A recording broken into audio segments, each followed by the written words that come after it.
In the summer of 1863, the Union Army faced its bloodiest single-day loss at Gettysburg, a pivotal moment in the Civil War.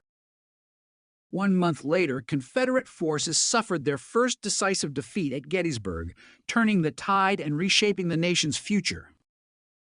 The Civil War lasted from April 12 Sil, 1861, when Fort Sumter was bombarded, until April 9 Sil, 1865, the surrender at Appomattox.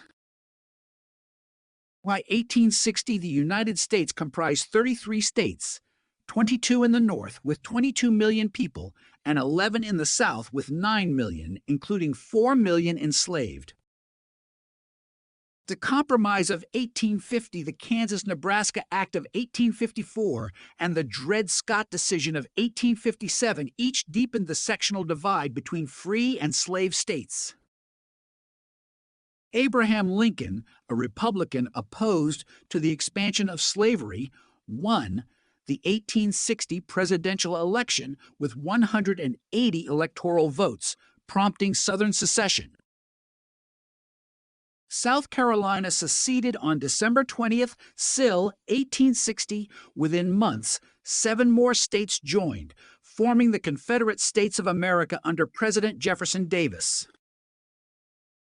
The Confederate Constitution, adopted in February 1861, emphasized states' rights and protected slavery, reflecting the South's political priorities. Lincoln's inaugural address declared that the Union will endure forever unless God wills otherwise, setting a moral foundation for the war. The Missouri Compromise of 1820 admitted Missouri as a slave state and Maine as a free state, drawing a dividing line at 36°30 north latitude. The 1850 Compromise introduced the Fugitive Slave Act, requiring citizens in free states to aid in capturing escaped enslaved people, inflaming Northern opposition. The Kansas-Nebraska Act of 1854 repealed the Missouri Line, allowing popular sovereignty, which sparked violent clashes in Kansas, known as Bleeding Kansas. The 1857 Dred Scott v. Sanford decision declared African Americans could not be citizens and that Congress lacked power to prohibit slavery in territories. In the North, industrial output grew 4.1% annually between 1850 and 1860, while the Southern economy remained agrarian, relying on cotton exports worth $1,000,000. Frederick Douglass published incendiary pamphlets urging abolition, while Southern leader John C. Calhoun argued that the Union was a compact of sovereign states. The 1860 Republican platform called for non-expansion of slavery, a stance sufficient to alarm Southern elites fearing gradual erosion of their labor system. Lincoln's inaugural speech emphasized Union preservation, asserting that the nation would endure through lawful means, setting the tone for the coming conflict. Jefferson Davis was sworn in as Confederate president in Montgomery, his resolve reflecting the secessionist fervor of the newly formed nation.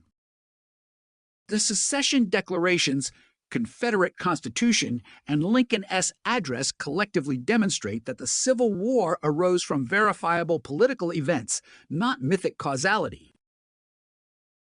Understanding these demographic, economic, and political foundations clarifies why the nation descended into war, setting the stage for the following chapters.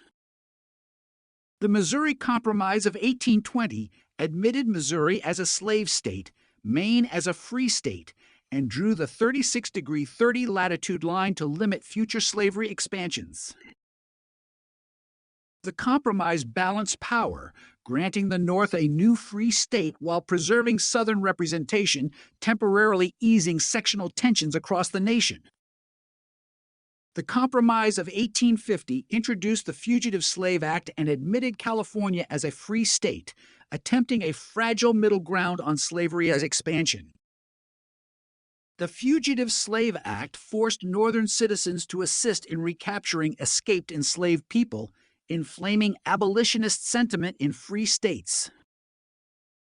The Kansas-Nebraska Act of 1854 repealed the Missouri Line, allowing territories to decide slavery by popular sovereignty, sparking fierce national debate. Violent clashes in Kansas, known as Bleeding Kansas, erupted as pro- and anti-slavery forces battled for control of the territory's future. In 1857, the Supreme Court ruled in Dred Scott v. Sanford that African Americans could not be citizens and Congress could not ban slavery in territories. The decision intensified Northern outrage, declaring the Missouri Compromise unconstitutional and deepening the nation's legal and moral divide over slavery. By 1860, the North's industrial output grew 4.1% annually, while the Southern economy remained agrarian, reliant on cotton and slave labor. Cotton exports reached $665 million in 1860, making the South's economy heavily dependent on a single cash crop and international markets. Abolitionist Frederick Douglass published powerful pamphlets urging immediate emancipation and exposing the hypocrisy of a nation celebrating liberty while enslaving millions. Southern leader John C. Calhoun argued that the Union was a compact of sovereign states, defending the right to secede if federal overreach occurred.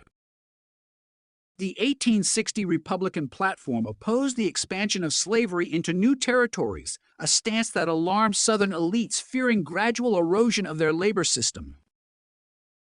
In his February 1861 inaugural address, Lincoln proclaimed that the Union will endure forever unless God wills otherwise, pledging to preserve the nation. Lincoln won the 1860 election with 180 electoral votes, securing a decisive victory that prompted the first wave of Southern secessions. South Carolina became the first state to secede on December 20th, 1860, issuing a declaration that federal authority over slavery was illegitimate. Between December 1860 and February 1861, 7 more states seceded, forming the Confederate States of America and solidifying the regional split. Jefferson Davis was elected President of the Confederacy on February 9, 1861, establishing a separate government aligned around preserving slavery. Davis formally inaugurated the Confederate Constitution, outlining a government that emphasized states' rights and the protection of slaveholding interests. With rival governments and armed forces established, the United States stood on the brink of a 4-year conflict that would determine its very existence.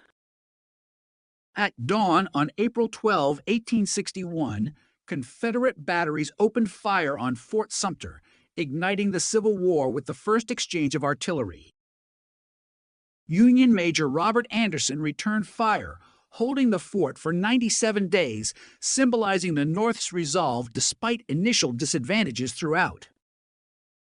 The First Battle of Bull Run on July 1, 1861, ended in Confederate victory, shattering hopes for a brief conflict. President Lincoln convened his generals in Washington, establishing the Army of the Potomac and asserting federal authority over the war effort. On January 1, 1863, Lincoln issued the preliminary Emancipation Proclamation, declaring freedom for slaves in rebelling states as a war measure. The 1857 Dred Scott decision denying citizenship to African Americans intensified Northern opposition and underscored the legal contradictions fueling secession. Confederate President Jefferson Davis addressed Congress, affirming the Confederacy's commitment to states' rights and the preservation of slavery as central war aims. The Union Navy instituted a comprehensive blockade of Southern ports, crippling the Confederate economy by restricting cotton exports and imports of war material. The Battle of Antietam on September 17, 1862, became the bloodiest single day in American combat, prompting Lincoln to issue the final Emancipation Proclamation. Following Antietam, Lincoln formally signed the Emancipation Proclamation on January 1, 1863, transforming the war into a fight for human liberty. In early July 1863, Union and Confederate armies converged at Gettysburg, Pennsylvania, forming massive columns on rolling hills under a tense summer sky. The climactic picket test charge on July 3 saw Confederate infantry assault the Union center, resulting in devastating casualties and a decisive Union victory. President Lincoln delivered the Gettysburg Address on November 19, 1863, eloquently redefining the war's purpose as a test of national dedication. Jefferson Davis, confronting defeat, addressed the Confederate Congress, urging continued resistance despite the loss at Gettysburg and shrinking resources through. General William Tecumseh Sherman commenced his march to the sea in November 1864, employing total war tactics to devastate Georgia's infrastructure. In March 1865, Lincoln's second inaugural address reflected on reconciliation, emphasizing malice toward none and urging a compassionate post-war nation. On April 9, 1865, General Robert E. Lee surrendered at Appomattox Court House, effectively ending major combat operations of the Civil War.